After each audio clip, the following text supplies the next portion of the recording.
I'd like to welcome everyone to this afternoon's rainy agenda meeting where we're catching up all on our rainfall shortage in one day. We have Director Karen Garcia, District 4, is on Zoom, and she's got her wave of the Queen going on. And we'll have Mr. Burrow will review those action items that will be formally addressed next Tuesday evening. So, Mr. Burrow. Thank you, Mayor. Members of the board, under your consent agenda, your first item is Resolution R22-194, a resolution acknowledging receipt of the City of Hot Springs financial statements for October 2022, and our Finance Director, Karen Scott, will present. Good afternoon. The monthly financial statements, of course, are presented to keep you and constituents apprised of the financial condition of the City of Hot Springs. The statements will be provided in your packet, and staff recommends you acknowledge receipt of the October 2022 monthly financial statements. Any questions of Karen? Thank you. Next item is Resolution R22-195, a resolution acknowledging the destruction of certain city records, and our City Clerk, Harmony Morrissey, will discuss this item. Thank you. The destruction of these records was approved on November 15th with the passage of ordinance number 10,112. The records have been destroyed. State statute does require that 2 affidavits be presented for the destruction of those. One refers to district court records and the other to accounting records. So those 2 affidavits will be in your packet. Any questions of Harmony on that? Thank you. Next, we have Resolution R22-196, a resolution approving an amendment to the agreement with Tyler Technologies, Inc. for certain cloud hosting services, and our Information Systems Director, Jeff Winter, will discuss this item. Good afternoon, Mayor and members of the board. The amendment here is to enter into an agreement to allow them to host our New World systems in their cloud server environment. Obviously in that Information Systems Department, highest priority for all of our systems is to maintain the security of those. And in an effort to do that, we try to balance stuff that we have on-premise versus stuff that we have in the cloud. Over the last few years, we've made a concerted effort to move some of our core systems, being email, phone in particular, to the cloud. And the benefit of that is if we get attacked for ransomware, all of you have heard of ransomware, obviously. If we get attacked by ransomware, then what typically happens with ransomware is it takes down all of your local systems. And so it attacks all of those servers that you have on premise. It basically attacks one system and tries to move laterally to get to all the systems that you have in your environment. And so in an effort to avoid that scenario, we take some of these primary systems and we move them to somebody else's servers. Basically, that's what the cloud is. It's New World servers, or Tyler servers, where they host the thing. And then basically the people on premise use the internet basically to connect to those, just like they would locally here if they were on premise. So the proposal here, like I said, is to move those there. So ransomware, another key benefit of having them hosted is in a DR situation, so for COVID, for example, when people need to work from home, this will allow that to happen much more easily as well, because those folks at home can use their internet connections to access the New World systems as well, whereas currently they're not capable of doing that. They have some alternative means. There is some way of doing it, but it's not as easy as what this is going to be. So there's several benefits to this. And then the third thing I would mention is that most of the systems that we're using, ultimately, I think 10 years from now, we won't have anything that's not hosted in the cloud, right? So every software vendor is moving in this direction, and Tyler is encouraging us and basically move us in this direction. So we're kind of getting ahead of the curve a little bit by doing this. I'll mention that the amendment here is budgeted in 2023. We're bringing it before you now because if we can sign this and get on their list, then basically we have to get on a waiting list to actually make this happen. And then once we get to the point on the waiting list where they actually do this work, it'll be sometime in the first quarter. Then we'll pay for it in 2023. The other thing that I would mention is that this is an amendment to the existing software maintenance contract that we've had. We're in about year, I think, 6 or 7 of a 10-year contract with them, and this is an amendment to that contract to add to it. So I think that's all the things that I had to say. Anybody have any questions? Any questions of Jeff? Thank you. Okay. Next, we have Resolution R22-197, a resolution extending an agreement with Hope Works Job Experience Program for certain employment opportunities and for other services. Our Solid Waste Director, Mike Mundell, will present this item. Good afternoon, everyone. As you know, the Hope Works Job Experience Program started in 2020. It's been renewed annually since then. This is the 2023 renewal or extension of that agreement or that memorandum of understanding. It is in the amount of $100,000, which is what it was last year, same amount. That money is used to pay the participants for their work. It's also used to pay the supervisor for taking care of those folks while they're out there and monitoring them while they're out there and getting home back safely. It's been very, very productive to date. Through November of 2022, they cleaned up almost 19 tons of litter off of the state-funded roads here in the city, or inside the city limits. So staff recommends that board approve the Hope Works Job Experience Memorandum of Agreement. Very good. Any questions on this topic? Thank you. Next item is Resolution R22-198, a resolution awarding a bid to Coakley Company, Inc. for the 2022 waterline improvement projects in the amount of $1,027,679. And our major project engineer, Todd Pillar, will present. Thank you and good afternoon. We took bids for our annual waterline improvement projects around town, and we took bids on October 24th, and Coakley was the lowest responsive bidder of the 4 bids we received. And the project will consist of reworking some oak lawn valves near Central Avenue at Vineyard and Central. We'll upgrade the mains, add some fire hydrants and valves along Laser, Nevada, East St. Louis, Levin, Twin Points, and Kimmery Park. And Twin Points, we're going to connect the 2 entrances of Forest Lakes that'll loop together. Those water mains in there, plus we're going to tie in that new big subdivision, the Hamilton, into that line as well.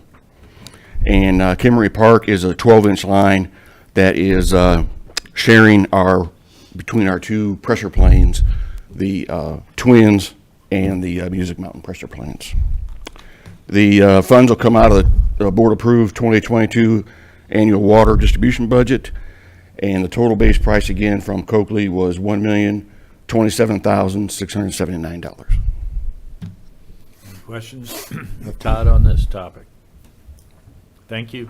Thank you. Mayor, I have a question. Art, Sorry. Director Trustee. I was hidden behind the poinsettia, but is this 22 or 23? 22. Okay. 22. 23 is ready to bid, but we've got a little bit of a funding issue on the water side of things right now, so staff thought it might be best to wait until the board approves the 23 budget, and we can use that money for some of the other projects. But we're about to wind up 22? It's funded in 22 budget, so we can consider it the 2022 projects. So we can However, move they'll it? be completed in 23. This is one that we had actually held off on coming to the board, Okay. waiting to see what happened with our capital projects that we have Okay. ongoing. But we feel confident that we will have this money to be used for this project. And moving into 2023, we'll probably hold that one a little bit longer, what we budgeted in 23 for that same purpose. Right. But 22, we're going to be fine with these. We've got a COA from our finance director. So Correct. even though the work will be in 23, we consider it 2022 water line improvement projects because it came out of that budget, and it'll be reappropriated in January. So we will bid 23 sometime later in 23? Correct. That's Okay, correct. Thank you. Thank you, Bill. Further questions? Thank you. Thank you. Next item is Resolution R22-199, a resolution approving a subrecipient agreement with United Way of the Washtas to administer a rent and utility emergency subsistence payments program using Community Development Block Grant CV funds and for other purposes. And filling in for Kathy Selman is Deputy City Manager Lance Spicer, and he'll discuss this item. Yes, thank you. This project is awarding a bid to United Way of the Washtas. We had bid the services for rent and utility assistance out in October. of this year. We received no respondents. Did it again in November and received one response, and it was from United Way of the Washita's. The funding amount for this was part of a substantial amendment that the board had approved previously. The funding amount for the rent utility assistance is $213,042.08 total.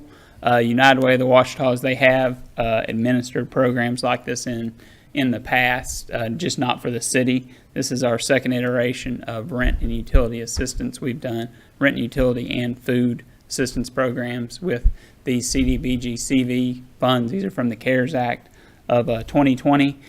United Way will be using existing staff, and they will be using that 15% administrative cap, which is set at $31,956.31 to administer the program. All told, the way the program operates is the same as the one that we had with Washita Behavioral Health and Wellness. The funding is an application process. They have to meet income limits that are set by HUD, and then the rent or utility assistance goes directly to either the landlord or to the utility company. So it doesn't go to the person. The program works very well. It had really good subscription previously, and obviously we're excited to have this one go forward and use up these funds that were previously approved for that. Any questions for Lance? Thank you. Next, we have your first item under new business, Resolution R22-200, a resolution amending the general fuel pricing policies for the Hot Springs Memorial Field Airport. And again, Deputy City Manager Spicer. Yep, thank you. This is comes to you from the Airport Advisory Committee, specifically dealing with the fuel pricing that's set at the airport. All of that is within Title 11 of Hot Springs Code. Anything dealing with fuel pricing, rent and hangar rates, etc., is all found in that Title 11 and approved by the board. This particular initiative is to recoup some costs. Really what we're talking about here when we talk about the airport has a couple of ways that it makes money. It's got the 139 certificate. That's where you're talking about the airfield, Southern Airways, commercial air traffic, things of that nature. And you've got the FBO, the fixed base operation. That is more specifically, you're dealing with the leasing of hangars and property and ground leases. And then you're also talking about fuel sales. Specifically for this one, we're talking about fuel sales. Airport Advisory heard some presentation from staff, and really what we're talking about is the retail profit range for aviation fuel. When we talk about selling fuel, there's retail and there's contract. I'll talk about contract here in a moment. Retail fuel is basically what you get from our provider, Avgas, and what we're looking to do is to adjust that profit margin that's built in. So that allows airport staff some flexibility as they buy fuel and as they set those prices, which we review with surrounding airports to ensure that we're in that kind of middle range. We're not too expensive, we're not too cheap. But obviously to adjust that pricing, which currently it sets a minimum of 50 cents per gallon and a maximum of $2 per gallon. What we would like to do is to adjust that to a minimum of $1 and a maximum of $2.50. That's for Jet A and low lead avgas. That's one part of the proposal. And the second deals with contract fuel. Contract fuel is what you get. It's done through avgas as well, but that is whenever you're using a contract fuel purchase, and you do that, that is done at cost. So there's no retail markup. They're paying cost. And previously, contract fuel sales were done in a way that really you had a lot of the cargo, a lot of larger airplanes doing that. As of now, Avgas has opened that up to anyone to become to use that contract fuel sales. Contract fuel sales is how the airport makes money off that is a handling fee. Since there's no retail markup, there is a handling fee within that. And the way that we currently have it set up, there's volumetric ranges and prices built in.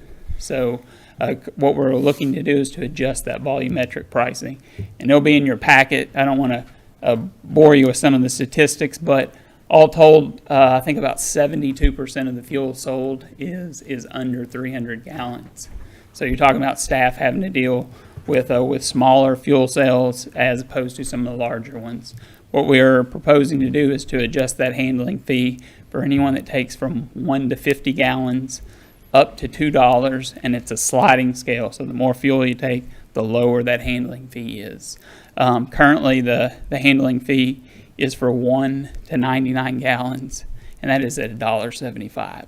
So there's some margin built into that, but obviously contract handling fee is something that staff uses to offset overtime when there's call outs and things like that.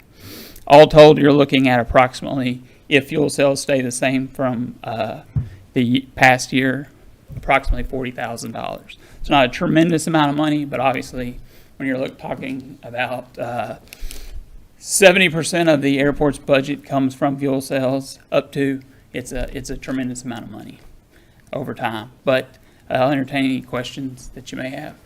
Any questions for Lance? Do you know how we fit in with other general aviation airports in our area, as far as are we higher, lower, in between, the same? I checked our fuel pricing as of this morning. We are kind of in the middle upper tier. Hot Springs Airport, when you look at other airports and that offer fuel pricing, ours is not the lowest, but it's not the highest. And also some of that deals with some of the amenities and things that we offer. We offer club cars for people to use whenever they fly in, they're able to not have to have a rental car, other things as well. But all told, we're probably in that 60 percentile, I would say. Thanks. Any additional questions? Lance, was this unanimous with the airport advisory? It was. Thank you. Thanks. Let's go back to this. Next, we have Resolution R-22-201, a resolution establishing a Waterworks Advisory Committee and defining duties thereof and for other purposes, and our city attorney will address this item. Thank you, Bill. Mayor, I know that the board is familiar with the requirements of Act 605 of 2021. I know this because each of you have completed your training and have your certificates that was mandated as part of this act. This act is codified in part at Arkansas Code Annotated Section 14-234-804, and that portion requires that if a municipal water provider services customers outside the municipal boundaries of the municipal provider, and the number of those customers outside the municipal boundaries in unincorporated areas equals or exceeds 20% of the total customer base of that municipal provider, that a non-voting advisory committee shall be created by the governing body in which the municipal provider is located. City of Hot Springs is a municipal provider with more than 20% of its customers located outside the municipal boundaries. And so therefore, this ordinance, or this resolution, excuse me, would establish such an advisory committee as contemplated by ACA 14-234-804, whereby 2 non-resident customers from the area serviced outside the municipal boundaries in the unincorporated areas would serve on the said committee. The makeup and duties of the advisory committee created by the statute shall be determined by the governing body, which is you, and the creation and organization of this committee will essentially follow the same organizational guidelines that we have for our general policies and procedures for advisory committees that the board adopted in 2019 that can be found at Hot Springs Code 2-8-30. The duties and responsibilities, the Waterworks Advisory Committee shall review matters pertaining to the City of Hot Springs municipal water system as may be referred to it from time to time by the Board of Directors or City Manager, and thereafter provide recommendations to the Board of Directors when appropriate to comply with Arkansas Code Annotated Section 14-234-804. The membership shall be 7. That will be 5 of whom will be qualified electors of the city, 2 of whom will be non-resident water customers from the area served by the city outside the municipal boundaries. The term shall be 4 years. Initially, there will be two portions of the committee, a majority portion and a minority portion, so that these terms can be staggered. The majority will be comprised of 3 qualified electors, and 1 non-resident customer. The minority division will consist of 2 qualified electors and 1 non-resident customer. Again, they will serve for 4 years. However, that initial term, the majority term will expire in May of 2027. The minority will expire in May of 2026, so that there can be a staggered. No member of the advisory committee can be an elected official of the city, county, or state. Other than that, it will comport substantially with the general policies and procedures of advisory committees that have been previously established by this board. Be happy to entertain any questions that you might have. Any questions of the board? What percentage of our customer base is outside the city? It's about 50. Close to 50. So we don't need 50% of the board members to be, The statute says that it shall be 2. all right? The, Brian, you indicated the majority group of advisory board members their term would expire in May of 27, and then you said the minority would expire in May of 26. Yes. Are they 4-year terms? Yes, sir. regular? They are So 4. why would it not expire in 25? Well, they're The not, minority, because they'd have a 2-year and then it'll come up for 4. we could do that. I was just, Sure. I don't know, I thought maybe you just had a typo. But We can do that. that way you'd always have at least, Every 2 years, Yeah, 2 years. just like we are. I will make that change. Thank you, Mayor. Any additional questions? I think Director Garcia. Director Garcia? Yes. Do we have You're on the, mute. Are you Oh. muted? no, I unmuted. Can you not hear me? We see your lips moving, but there's no sound.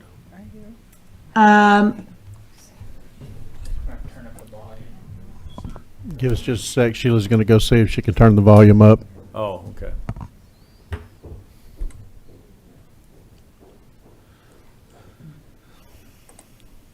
Well, I have a quick question while we're waiting, and it may be the same as Karen's. So what we are doing in this meeting is just establishing the committee, and then we will put out the request for applicants like we do usually. And then will it fall into the normal kind of April timeframe, or is it gonna be like as soon as we say go, we'll put the request for applications out? It'll follow the same process, but there's really no need to wait until April for the general group. If the board is ready to go with it, then we can open up the applications immediately. Okay. Yes, that's what I was going to ask. Can you Hang hear on me just a now? sec, Karen. We need a little more volume. She's up by the way. I'm sorry, I got mine up as loud as it'll go. I can hear her in there. Yeah, I think we're just hearing it from the other room.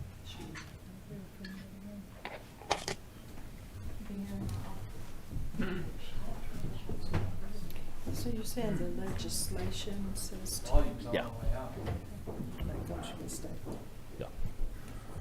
Yeah, this is what that's what the state says. That's what I was trying to find. I couldn't find it.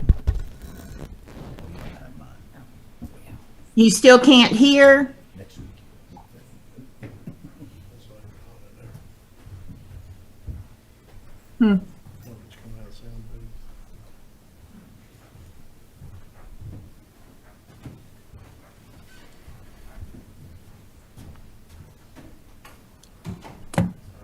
I'm sorry, you can't hear me. I'll just send the question. When you open the door, you can hear if she's in there. Can we just relay her question?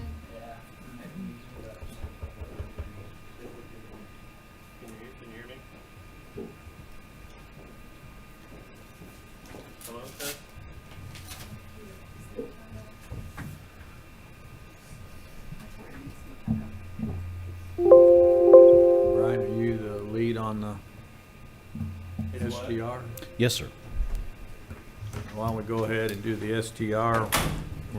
That's ordinance O-20, 22-51, ordinance amending ordinance number 6405 and ordinance number 6435 regulating short-term residential rental businesses within the city of Hot Springs, Arkansas, declaring an emergency and for other purposes. And staff report will be provided by City Attorney Brian Albright. Yes, sir. Thank you, Mayor. This amendment to the STR ordinance is a technical amendment to the policies and procedures that are associated with the regulation thereof. Essentially, there are 4 things that this ordinance is aimed at, one of which is to eliminate the placard requirement that we had under the original ordinance. Our experience with that has been that, one, it costs the city money to buy these placards. It delays the issuance of the license because the placard is physically mailed with the license so that they receive it, which costs us postage. Quite frankly, they are not being used.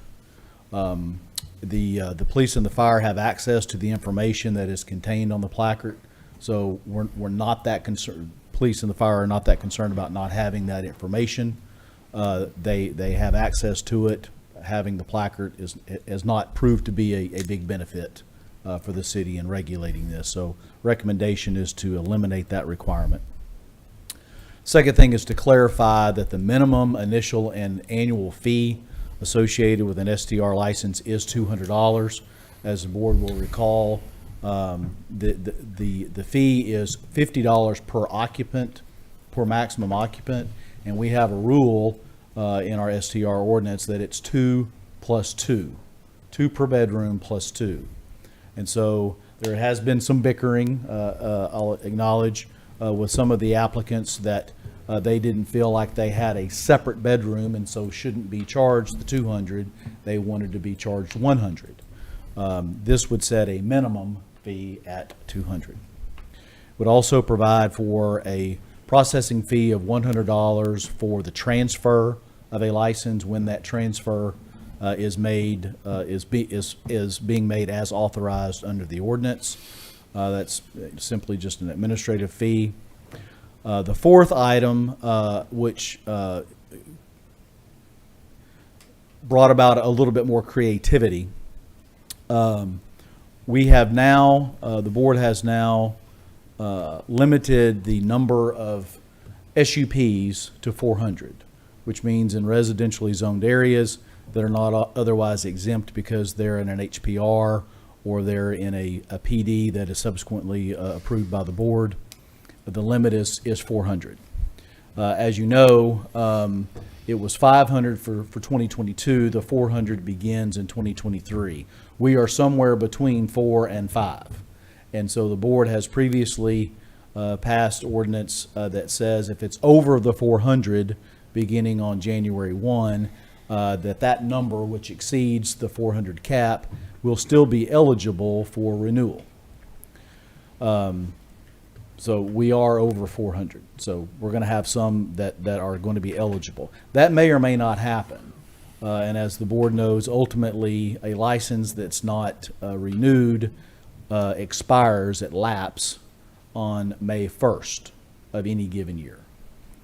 So having discussions amongst staff, it is conceivable that at some point in the future, there may come a time after a May 1st where we might somehow be less than 400 licenses in a residentially zoned area. If that occurs, then the amendment that I've attempted to draft for you in this ordinance states this: should the aggregate number of such existing licenses subject to this subsection total less than 400 after May 1st of any given year, the portal shall be open for subsequent applications for same on the following second Monday of July, and shall remain open until such time until the aggregate number of such business licenses issued subject to this subsection totals 400.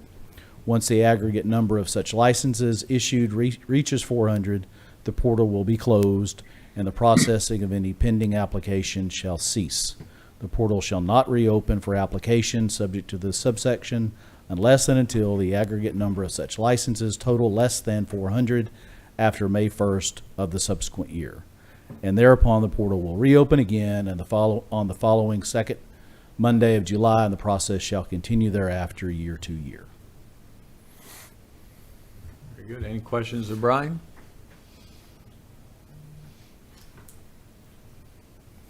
So to answer the question that no one's asking, there is no waiting list. There is no waiting list. There will be no more applications taken until and at such time that the number falls below 400 after May 1st.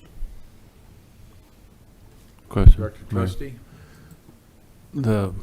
Theoretically, the number's at 380 and we have 40 applications. Is it the first 20 that are approved? First 20 that are approved. Okay. And the other 20 then cease, even though they might be. The processing of those applications shall cease. And I thought I heard that's what you said. Yes, sir. Okay. Any additional questions? And bear in mind, because we are talking about SUPs, they have to go through that process. Sure. Okay. Thank you. Very good. Ms. Winter, does she have sound yet? Or no? No, okay. Can she tell us in the booth and we'll relay the question? Yes, you can do that. We can hear her in the booth. Sure. Let's open that door and we may be able to hear.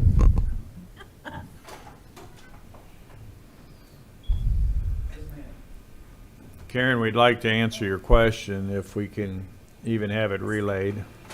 I sent the text to Bill and Brian. Can you hear me? We can hear you. Okay. My question was pretty much what Director Holliday was asking, but I didn't know if there were going to be any people appointed for the committee before the end of the year, or could we just move along with the process after this is adopted for this new committee to get the people appointed as soon as possible? So, Yeah, Director Garcia, if the board adopts this as it's written, no one will be appointed on the 20th, but the application process will open up as soon as the board tells us to do so, and you can go through your process like you do all of your other boards, commissions, and committees. thank you. Yes, ma'am. Nice to hear from you again, Karen. We have one final action item that Mr. Burrow will review. Thank you, Mayor. It's ordinance O-2252, an ordinance establishing the maturity schedule for the City of Hot Springs, Arkansas Waterworks revenue refunding and construction bonds, prescribing other matters relating thereto, and declaring an emergency. This is coming back before you. As you know, we passed a parameters ordinance on November the 15th, and this will be coming before you again to establish that maturity schedule and finish off the bonds. Do you have any other presentations on this matter? Okay, that concludes the action items that will be formally addressed next Tuesday. We do have next Tuesday an executive session where we do the annual review of the city manager and city attorney. I think each of us have some homework to do between today and next Tuesday, so please come back prepared. Until then, stay dry, keep the tires on the road, and have a good evening. Thank you. Which could